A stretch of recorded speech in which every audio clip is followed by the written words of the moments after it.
जी हाँ, आज हम 2660 किलो वजनी रोल्स रॉय कलिनम को उठाएंगे, अपने हाथों से नहीं, हाइड्रोलिक लिफ्ट की सहायता से।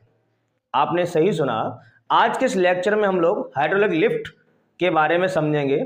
हाइड्रोलिक लिफ्ट क्या होती है, वो किस सिद्धांत पे कार्य करती है, उसकी रचना कैसी होती है, उसका कार्य सिद्धांत क्या है। आज इसको हम डिटेल से समझने वाले हैं। और देखना, हम आज के इस लेक्चर में रोल्स रॉय कलिनम जो हमारी ड्रीम कार है उसको बड़ी आसानी से कम बल लगाकर आसानी से उठा लेंगे।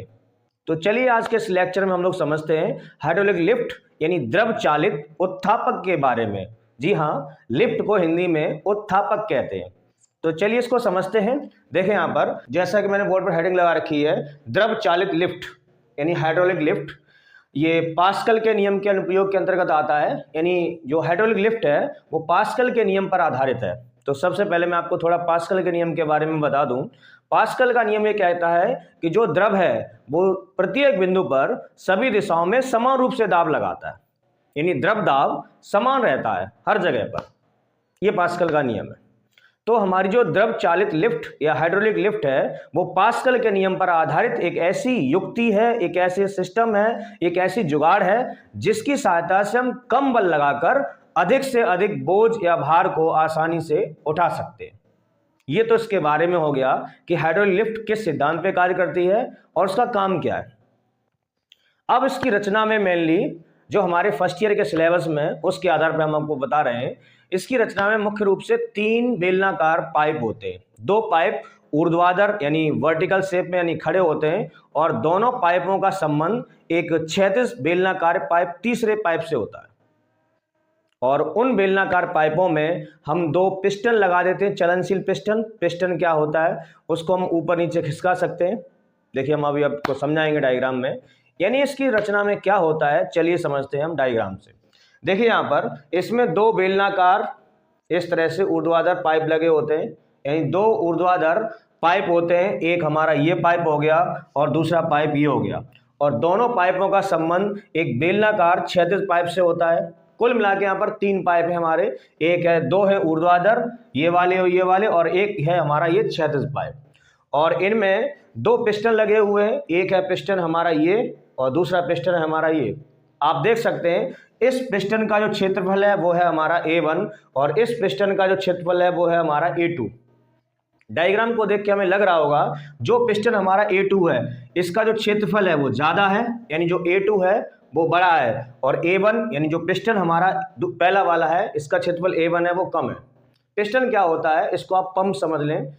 और इसको हम क्या कर सकते हैं, अगर हम इस पर दाब लगाएंगे तो ये नीचे खिसक जाएगा और नीचे से अगर पानी का प्रेशर आएगा तो ये ऊपर चला जाएगा। तो कहने का मतलब जिस तरह की हमारी पंप होती है, पंप को साइंस में फिजिक्स में हम लोग पिस्टन कहते हैं, यानी इसको हम ऊपर नीचे दबाकर इसका आयतन कम कर सकते हैं। तो यहाँ पर 2 पिस्टन लगे हैं, एक ये और एक ये। पहले वाले पिस्टन का क्षेत्रफल है A1 और दूसरे वाले पिस्टन का क्षेत्रफल है A2। जो हमारा A2 है, जो दूसरा पिस्टन है, ये बड़ा है, और जो हमारा A1 है पहला पिस्टन ये छोटा है। अब इसमें क्या किया है, ये बेलनाकार जो पाइप है इनमें पूरी तरह से जल को भर दिया है। कोई भी लिक्विड ले सकते हैं, यहाँ पर हमने द्रव को भर दिया, यानी कोई भी द्रव है जैसे जल है, तेल है, यहाँ पर हमने जल को भर दिया पूरी तरह से। और ये बिल्कुल खाली नहीं है, पूरी तरह से लबालब भरा हुआ है। अब हमें अपनी जो रोल्स रॉय कार हमारी कलिनम है इसको उठाना है, तो हम इसको बड़े पिस्टन पर रखते हैं। देखिए हमने यहाँ पर रोल्स रॉय कार बनाई है, ये इसका लोगो है, देख सकते हैं। तो अगर हमें इस रोल्स रॉयस कार को उठाना है तो हम इसको यहाँ पर रखेंगे। जिस भी बोझ को, जिस लोड को हमें उठाना होता है उसे हम बड़े पिस्टन पर रखते हैं। और हम करते क्या है, छोटे वाले पिस्टन पर हम बल लगाते हैं F1 नीचे की ओर। तो पास्कल के नियम से हम लोग जानते हैं यहाँ पर दाब अगर P1 लगेगा तो वही दाब यहाँ से तुरंत, पूरे में पानी भरा हुआ है तो पानी धक्का देगा ऊपर की ओर। हम थोड़ा सा यहाँ पर दाब लगाएंगे, पानी ये तेजी से दौड़ता है इसको ऊपर की ओर छाल देता है। तो हम बड़ी आसानी से इस भारी से भारी बोझ, इस कार को आसानी से उठा सकते हैं। देखिए हमने आपको अब इसकी रचना बता दी और कार्यविधि दोनों बता दिया। अब यहाँ पर बात यह है कि हम ये मान के चल रहे हैं इस पहले वाले पिस्टन पर जो दाब लग रहा है P1 वो नीचे की तरफ लग रहा है, और पिस्टन दूसरे पर जो दाब लग रहा है P2 वो लग रहा है ऊपर की ओर। पास्कल का नियम यह कहता है जो द्रव दाब है वो प्रत्येक बिंदु पर समान रूप से लगता है, यानी अकॉर्डिंग टू पास्कल जो हमारा P1 है, पहले पिस्टन पर नीचे की ओर जो दाब लग रहा है वो बराबर होगा बड़े पिस्टन पर जो दाब P2 लग रहा है ऊपर की ओर, यानी P1 बराबर P2। पास्कल का नियम ये कहता है जो दाब पहले पिस्टन पर नीचे की ओर होगा वही दाब बड़े पिस्टन पर ऊपर की ओर होगा। अब हम ये पता करना चाह रहे हैं हम जो पहले पिस्टन पर F1 बल लगा रहे हैं वो ज्यादा है कि हम जो बड़े पिस्टन पर बल F2 लग रहा है वो ज्यादा। तो यहां पर हम देखेंगे हम छोटे पिस्टन पर बल जो लगा रहे हैं वो बल है F1, तो हम कितना बल अप्लाई कर रहे हैं वो हमें पता है। और आप देखेंगे बड़े पिस्टन पर अब हमें भारी कार को उठाना है तो उस पर ज्यादा बल लगेगा। देखना हम इसको मैथमेटिकली भी प्रूफ करेंगे, जो हमारा F2 का मान है वो ज्यादा आएगा। हम में इतनी ताकत नहीं है कि हम रोल्स रॉय को ऐसे हाथों से उठा लें, अब इसकी सहायता से उठा सकते हैं। हम बड़ी आसानी से इस पर कम बल लगाएंगे और उस पर ज्यादा लगेगा। तो सबसे पहले क्वेश्चन को आप किस तरह से लिखेंगे, हेडिंग डालेंगे आप हाइड्रोलिक लिफ्ट। सबसे पहले देखिए मैंने इसको लिख दिया है द्रव चालित उत्थापक। उत्थापक कहते हैं लिफ्ट को, हिंदी में उत्थापक कहते हैं। द्रव चालित उत्थापक पास्कल के नियम पर आधारित एक ऐसी युक्ति है जिसका प्रयोग हम कम बल लगाकर भार उठाने में किया जाता है, यानी जिसका प्रयोग कम बल लगाकर अधिक भार उठाने में किया जाता है। लिफ्ट का काम ही है उठाना। रचना देखिए इसमें भिन्न भिन्न अनुप्रस्थ काट के क्षेत्रफल A1 तथा A2, जिसमें A2 का मान बहुत ज्यादा है A1 से, की दो ऊर्ध्वाधर बेलनाकार नलियां एक क्षैतिज नली द्वारा परस्पर जुड़ी होती हैं। दोनों नलियों में चलनशील पिस्टन लगे होते हैं। नलियों में असंपीड्य द्रव भर देते हैं। असंपीड्य का मतलब है ये दबेगा नहीं ज्यादा, ये खाली नहीं है, इस पर अगर थोड़ा भी दबाव लगेगा ये तुरंत दौड़ जाएगा। ठीक है, देखिए ये कैसे काम करता है कार्य सिद्धांत। यहां पर देखिए इसमें हम करते क्या है, जैसे हम पिस्टन छोटे पिस्टन पर बल F1 लगाते हैं नीचे की ओर तो इस पर दाब P1 लगता है पानी पर और ये तेजी से दौड़ता हुआ ऊपर धक्का देता है और बड़ी आसानी से इस पर रखी हुई जो वस्तु है वो उड़ जाती है। देखिए इस चीज को हमने लिखा है जैसे ही हाइड्रोलिक लिफ्ट के कम अनुप्रस्थ काट के क्षेत्रफल वाले पिस्टन पर कम बल लगाते हैं, ये कम अनुप्रस्थ काट का क्षेत्रफल इस पर हम कम बल लगाते हैं, वैसे ही पास्कल के नियमानुसार हमने जो बल यहाँ लगाया उसकी वजह से पानी पर जो दाब लगाया वो P1 और इस पर जो दाब लग रहा है P2 वो बराबर होगा। हम जितना दाब यहाँ लगाए तुरंत तेजी से दाब यहाँ पर लगेगा। लगाते हैं वैसे ही पास्कल के नियमानुसार नलियों में भरा द्रव अधिक क्षेत्रफल वाले पिस्टन पर अधिक बल लगाकर ऊपर की ओर लगता है। अतः इस प्रकार रखी अधिक भार की वस्तु को आसानी से ऊपर की ओर उठाया जा सकता है।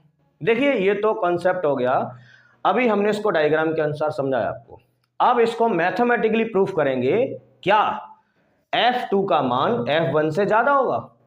तो चलिए एक बात तो तय है पास्कल के नियमानुसार क्या P1 बराबर क्या होगा P2। P1 है हमारा छोटे पिस्टन पर लगने वाला बल और P2 है बड़े पिस्टन पर लगने वाला बल। तो देखिए स्टार्टिंग यहीं से इसकी, तो पास्कल के नियमानुसार या फिर इसको हम लिख सकते हैं पास्कल के नियम से। देखिए पास्कल का नियम ये कहता है कि द्रव दाब हमेशा बराबर रहता है। कहां पर लग रहा है, छोटे पिस्टन पर दाब बराबर होगा बड़े पिस्टन पर दाब।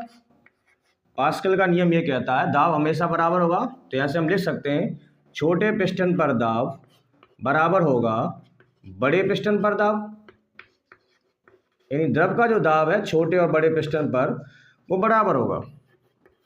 जब बराबर होगा तो इस चीज को देखो हम कैसे ले सकते हैं, छोटा पिस्टन ये है, छोटे पिस्टन पर दाब हमारा कितना है P1 इक्वल टू बड़े पिस्टन पर दाब ऊपर की ओर लग रहा है वो कितना हमारा P2। यानी पास्कल के नियमानुसार P1 बराबर क्या होगा हमारा P2 के। अब देखिए दाब बराबर हम लोग सूत्र जानते हैं, दाब बराबर मेरा होता है बल बट्टे क्षेत्रफल, प्रेशर इक्वल टू होता है फोर्स अपॉन एरिया। अब इस सूत्र को हम P1 और P2 के लिए लगा देंगे। P1 ये है, P1 इज इक्वल टू यहाँ पर लगने वाला बल है F1 और यहाँ का क्षेत्रफल है A1। तो P1 इसको देखते हुए हम लोग इसको लिख सकते हैं F1 upon A1 is equal to, देखिए यहाँ भी हमने लगा दिया F अपॉन A और यहाँ भी लगा देंगे F अपॉन A। P2 है बड़े पिस्टन पर लगने वाला दाब, यहाँ पर P2 इज इक्वल टू हो जाएगा F2 अपॉन A2। यहाँ पर जो क्षेत्रफल है वो A2 है और बल क्या है F2, तो लगा देंगे। तो यहाँ पर इसको हम लिख सकते हैं F2 अपॉन A2। ठीक है, देखिए हमने कुछ नहीं किया, यहाँ भी लगा दिया P equal to F upon A, यहाँ भी लगा दिया P equal to F upon A। 1 है तो 1 1 आ गया, 2 है तो 2 2 आ गया। अब यहाँ से हम F2 का मान निकाल रहे हैं। यहाँ से अगर हम F2 का मान निकालें, किसका मान F2 का, इसका, तो जाहिर सी बात ये इधर आएगा। पक्षांतर करने पर भाग वाला किस में आएगा, गुणा में। तो F2 इक्वल टू हम लिख सकते हैं, ये A2 पर आ जाएगा, इसको लिखा जा सकता है A2 अपॉन A1 और इंटू यहाँ पे क्या चल रहा है F1। देखिए हमें यहाँ से एक समीकरण मिल गई, क्या मिल गई, अगर हम यहाँ से F2 का मान निकालें तो हमने A2 का पक्षांतर कर दिया, A2 आ जाएगा हमारा F1 के साथ और A1 तो ऑलरेडी हर में है। यहाँ से हमें ये समीकरण मिलेगा F2 equal to A2 upon A1 into F1। अब डायग्राम को आप देख सकते हैं, हमारा A2 है वो बड़ा है, यानी बड़े पिस्टन का क्षेत्रफल जो A2 हमने माना वो ज्यादा है, और बहुत ज्यादा है किससे, A1 से। देखिए यहां से हम लोग लिख सकते हैं सिंस A2 बहुत ज्यादा बड़ा है किससे, A1 से।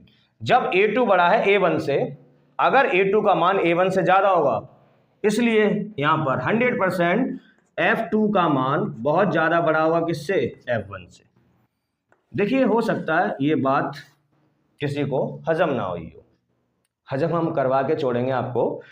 A2 ज्यादा है A1 से, ये तो हमें डायग्राम से दिख रहा है, वो तो हमारे हाथ में, हमने बड़े पिस्टन को ज्यादा चौड़ा कर दिया है और छोटे पिस्टन को कम चौड़ा किया है, ये तो हमें दिख रहा है। लेकिन हो सकता है आपको यहाँ समस्या हो कि F2 F1 से कैसे ज्यादा हो गया। तो देखिए इसको हम संख्याओं से समझते हैं।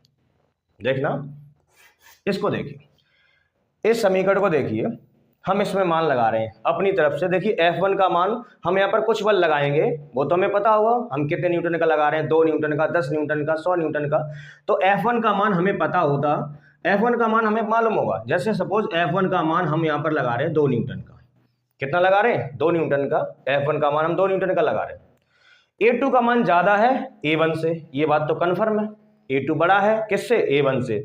जब A2 बड़ा है A1 से तो हम यहाँ पे कोई संख्या मान ले रहे हैं, A2 का मान ज्यादा मानेंगे, A1 का मान कम मानेंगे। सपोज A2 का जो मान हमारा है वो है 8 मीटर स्क्वायर, ठीक है, और A1 जो कम है उसका मान suppose A1 is equal to हमारा है 4 मीटर स्क्वायर। देखिए हमने ऐसी रैंडमली संख्या ले ली है। F1 हम कितना लगाएंगे वो हम अंदाज से ले रहे हैं, हम कितना लगा रहे हैं वो हमें मालूम होगा। जैसे F1 हम 2 न्यूटन का लगा रहे हैं। अब A2 और A1, A2 बड़ा है किससे, A1 से, तो A2 हमें बड़ा मानना पड़ेगा। कोई भी संख्या ले लिया, हम जैसे A2 का मान ले लिया 8 और A1 का मान छोटा ले लिया तो ले लिया 4। अगर हम इस समीकरण से देखो F2 का मान निकालेंगे तो 101% F1 से ज्यादा निकलेगा। कैसे निकलेगा, लगाइए F2 इक्वल टू, इसमें लगाइए A2 upon A1, A2 upon A1। अब A2 का मान कितना है 8, देखिए अपॉन A1, A1 का मान कितना है 4 इंटू F1, F1 का मान कितना है 2। देखिए हम गुणा कर दीजिए, चलो 8 दूनी 16 और बट्टे 4, 4 का भाग देने तो 4 चौक कितना आएगा 16। तो आप देख सकते हैं F2 का मान कितना आ गया हमारा 4 न्यूटन, कितना आ गया 4 न्यूटन का। देखिए हमने F1 कितना लगाया था 2 न्यूटन, हमने छोटे पिस्टन पर बल लगाया था 2 न्यूटन का, लेकिन बड़े पिस्टन पर कितना लग रहा है 4 न्यूटन का।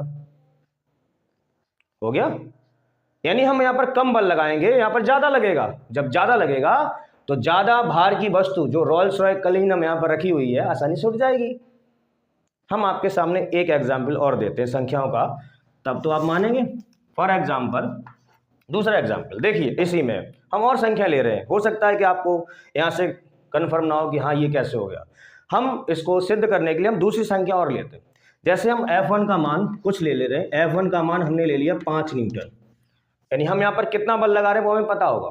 अब देखना F2 का मान ज्यादा ही आएगा। अब A2 बड़ा है किससे, A1 से, A2 का मान ज्यादा है किससे, A1 से। देखिए इस बार हम संख्या पॉइंट में ले रहे हैं, जो A2 है वो ज्यादा है। जैसे A2 का मान हमने मान लिया है मेरा है 2.4, कितना है 2.4 मीटर स्क्वायर। अब A1 का मान कम है तो कन्फर्म है कम होगा, तो हमने इसको मान लिया 1.2 मीटर स्क्वायर, ठीक है। अब देखिए यहाँ से अगर हम F2 निकालें, F2 इक्वल टू, F2 यहाँ पे लगाइए, F2 इक्वल टू मेरा A2 अपॉन A1। अब A2 का मान कितना हमारा 2.4 अपॉन A1, A1 का मान कितना है 1.4 इंटू F1, F1 का मान कितना हमारा 5। देखिए जब इसको हम सॉल्व करेंगे, पॉइंट से पॉइंट कट जाएगा, 12 से ये 24 कट जाएगा 2 बार, और 2 का 5 से गुणा करेंगे 2 पंजे कितना हो जाएगा 10 न्यूटन। तो F2 का मान कितना आया देखिए 10 न्यूटन, जबकि हम बल कितना लगा रहे हैं उस पर 5 न्यूटन का, यानी हम यहाँ पर 5 न्यूटन का बल लगा रहे हैं और यहाँ पर लग रहा है 10 न्यूटन का। तो यहाँ से इन संख्याओं से हम आपको ये समझाना चाह रहे हैं कि अगर A2 का मान A1 से बड़ा है तो 101% F2 का मान F1 से बड़ा होगा। देखिए हम यहाँ पर आधा लगा रहे हैं, वहां डबल लग रहा है, जैसे जैसे हम यहाँ पर बल का मान बढ़ाएंगे वहाँ बल का मान और ज़्यादा बढ़ जाएगा। तो इस बात से साबित हो गया कि हमने बड़ी आसानी से 2560 किलो वजनी रोल्स रॉय कलिनम को उठा दिया। उम्मीद करता हूँ आप ये समझ गए होंगे। उम्मीद करता हूँ आज का लेक्चर आपको पसंद आया होगा। आप इसका स्क्रीनशॉट ले सकते हैं। ऐसे ही दमदार लेक्चर्स देखने के लिए आप हमारे चैनल कैप्चर फिजिक्स को सब्सक्राइब करें।